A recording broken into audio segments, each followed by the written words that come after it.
Eh bien, salut tout le monde les amis, ici Pekajinka et bienvenue dans cette analyse du Random Booster Select de Sphinx Call 960, non 980 pardon, et c'est Gear Needle qui du coup est une belle de type défense qui viendra compléter un peu le trio de baies équipées de Gear Beat, à l'instar de Phoenix Wing et de Wyvern Gale, ainsi que de Unicorn Sting, avec du coup le type défense qui était le seul qui manquait à ce niveau-là, puisqu'on va aborder un tout nouveau système après ces baies-là.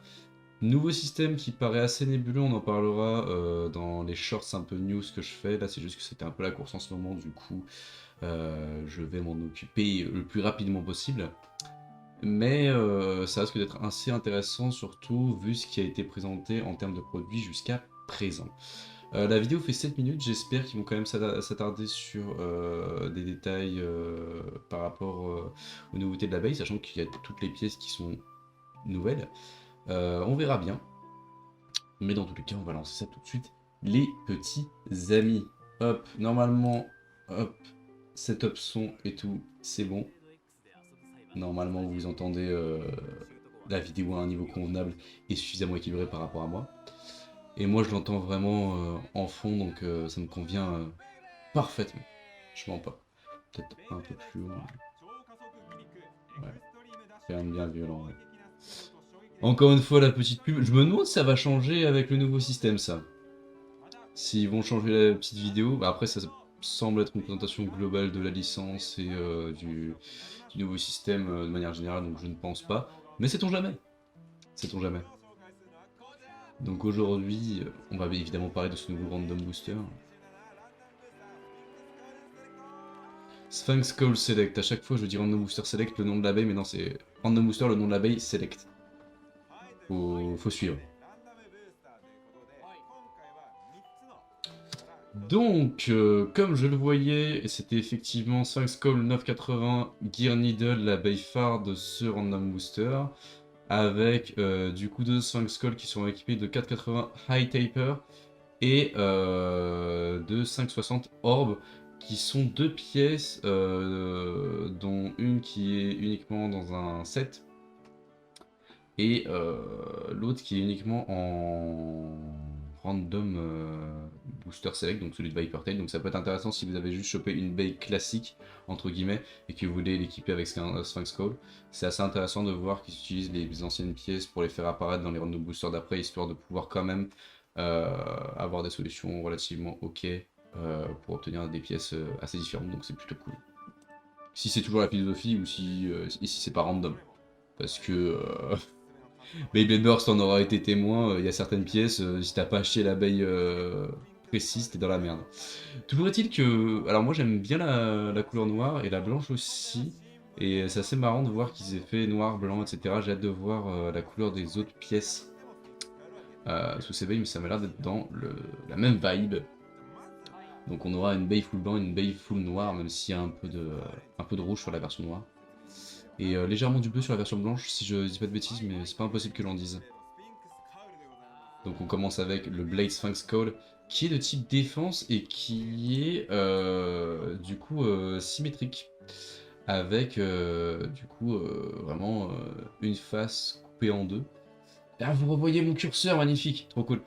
Et qui du coup se répondent en miroir, ce qui fait que dans la rotation, et bah, cette lame-là tapera pas de la même façon que cette lame-là, c'est-à-dire qu'on va se prendre ce coup-là, puis cette lame-là, en grande majorité, hein.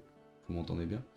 Donc c'est intéressant de voir comment ça a été pensé pour une petite défense, d'autant que les reliefs sont pas non plus très orientés, et qu'on est sur un motif à, globalement, ouais, 9 lames. Ouais, c'est ça, hein. 1, 2, 3, 4, 5, attendez, 2, 3, 4, 5, 6, 7, 8, non, plus, je sais pas. J'aurais tendance à dire, attendez, 1, 2, 3, ouais, 4 grosses lames, divisées en 3 lames, ça fait 12 lames. Non, ouais, donc 9 lames. D'accord, ah, c'est comme ça qu'il les divise. Ok, alors attendez, Juste mon PC a un peu de mal, donc il ralentit un peu. J'espère que l'enregistrement merde pas, mais ça a l'air d'aller. Ouais, non, c'est relativement fluide, c'est ok. Ah, allez, s'il vous plaît. Normalement, bah vous l'avez à peu près vu, mais effectivement, moi, ça m'intéresse de voir comment ils divisent leur lame. Voilà, magnifique. Donc effectivement, les points de contact qui ressortent en grande majorité, c'est celui-là il ressort pas trop, effectivement. Second point de contact, celui-ci ne le compte pas. Celui-ci et ces trois-là. Et après, c'est à peu près pareil. Ok. C'est une façon intéressante de voir les choses. C'est après, c'est relativement uniforme, donc c'est un peu difficile de définir ce qui est une lame et ce qui n'en est pas une. Ah oui, et c'est très horizontal. Les relais sont très horizontaux, très certainement pour encaisser et repousser l'adversaire en même temps. Encaisser les chocs de l'adversaire et le repousser en même temps, pardon. Ok, c'est une structure intéressante. À voir comment ça se comporte avec le Gear Needle parce que. Oui, donc effectivement, ça fait bleu, rouge, ça fait oui, bleu, rouge, bleu, noir, blanc. C'est intéressant. C'est intéressant de voir les compositions. Ah oui, et puis c'est fou noir, quoi. Il n'y a pas de nuance possible et imaginable. D'accord. Ok. Avec un 80 noir et un high taper noir. C'est très stylé. Si on prend ces pièces-là et qu'on la fout sur la Grand Sword Black du tout premier random booster de X, si je dis pas de bêtises, ça peut donner quelque chose de très intéressant et de très stylé. Et est-ce que 560... Ouais non, ça reste un blanc pur, j'ai l'impression sur les deux pièces aussi. On va voir. Effectivement, donc on est vraiment sur un schéma blanc-noir pour ce random booster select. Pourquoi pas? Pourquoi pas? C'est un schéma intéressant. Avec la veille phare cette fois, avec que des pièces nouvelles. Donc on a parlé du Blade, à voir ce que donne le Ratchet. Le Ratchet, effectivement, rien de bien folichon ni de bien choquant. C'est la structure de 9, 60 avec la hauteur de 80. On l'a déjà vu avec Phoenix Wing. C'est une pièce très uniforme qui, personnellement, pour les compositions d'endurance, me semble plutôt intéressante. À voir ce que ça donne avec une hauteur supplémentaire. Et effectivement, ça s'accorde parfaitement avec les 9 lames de cette Sphinx Call comparé à Phoenix Wing qui, elle, accordait plutôt ses lames en deux groupes. Les grosses lames en groupe de 3 et les petites lames en groupe en 3 groupes de 2. Donc Needle Gear, qu'est-ce que ça donne ça? Parce que au niveau des mouvements, on est quand même relativement... Ouais non, c'est relativement classique. Eh, c'est bien arrondi aussi, hein. C'est bien arrondi dû au fait qu'on est censé avoir des gears tout autour. Voilà, ouais, c'est un bon choc là. Et ouais, à l'instar de toutes les pointes gear que j'ai pu tester, on voit que malgré le fait que ça facilite le extreme dash, ça le rend aussi plus instable, étant donné que c'est pas genre la pointe qui... Enfin l'engrenage plutôt, qui vient se coller et le reste de la pointe qui est relativement stable, c'est toute la pointe qui est engagée dans le truc, donc il faut être très précis sur sa façon de faire. Mais ça reste dans la même mouvance, on est sur une baie de type défense assez classique j'ai l'impression, mine de rien, et qui va utiliser son extreme dash pour du coup contre-attaquer. Mais à contrario de Nightlands, là pour le coup on est vraiment spécifiquement centré sur du extreme dash et pas vraiment sur de la contre-attaque de manière globale parce que je l'ai vu se prendre des coups et finir sur ces parties-là que je suis en train de pointer là, sans forcément redescendre avec un gros choc pour exploser l'adversaire. Donc c'est cool de voir qu'ils deviennent spécifiques à ce point-là et qu'ils exploitaient leur gimmick de gear beat jusqu'au type défense. C'est très intéressant. Sachant que pour tous les archétypes de pointe qu'ils ont réutilisés, que ce soit flat point ou ball, on est vraiment sur des mouvements relativement uniques grâce à ce gimmick de gear qui est lié à la pointe. Et voilà, comme vous le voyez là, en termes de contre-attaque, elle encaisse plus que ce qu'elle rend en fait. Ce qui n'est pas forcément un défaut, hein.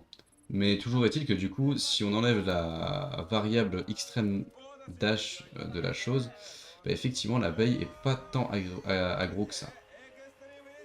Et là ouais, ce extreme finish, pour le coup, ouais il est spécial. Il est spécial, c'est pas un extreme dash qui aura mené à ce extreme finish. Ouais non, c'est vraiment l'angle de très atypique de L16 qui l'aura mené à se faire quasiment éjecter, enfin se prendre un coup et à s'éjecter toute seule dans l'extreme finish quoi. Donc intéressant, on n'en aura pas vu énormément malheureusement, je suis assez Je reste un peu sur ma faim. Évidemment, ce sera l'occasion du coup de la tester plus en profondeur quand on la recevra. Mais malgré tout, on n'a pas assez vu et on sent qu'ils ont été relativement pressés pour cette vidéo. Appuli, hop. Ouais, et là c'est de la pub. C'est de la pub relativement inintéressante, tout du moins pour nous. On va revenir sur cette scène-là. Alors ça aurait été effectivement très rapide, les amis. J'aurais essayé de trouver un peu de choses à dire. C'est malgré tout une bait très intéressante. Elle reprend, comme vous l'avez vu, le ratchet de Phoenix Wing, mais avec la hauteur 80, ce qui peut être intéressant pour une type défense qui a principalement la vocation d'encaisser les coups, puisqu'on l'a pas vu énormément contrer, donc à voir comment ça va être utilisé à ce niveau-là. La structure du blade est elle aussi très atypique, puisqu'on est sur des points de contact très horizontaux, pardon. Non, verticaux, pardon, je confonds. Qui du coup vont vraiment venir potentiellement smasher l'adversaire, mais surtout encaisser ses coups. Et évidemment, ce gimmick de Gear Beat sur Needle, c'est intéressant, même si on n'en a pas vu énormément, et même s'il n'a pas été, selon moi en tout cas, assez bien exploité pour qu'on puisse en tirer certaines conclusions. Je vous dis que c'est une présentation très cool. Comme d'habitude, n'hésitez pas à me dire ce que vous pensez de cette nouvelle baie en commentaire. On se retrouve très bientôt du coup pour l'analyse des 3 baies du système Unique Extreme.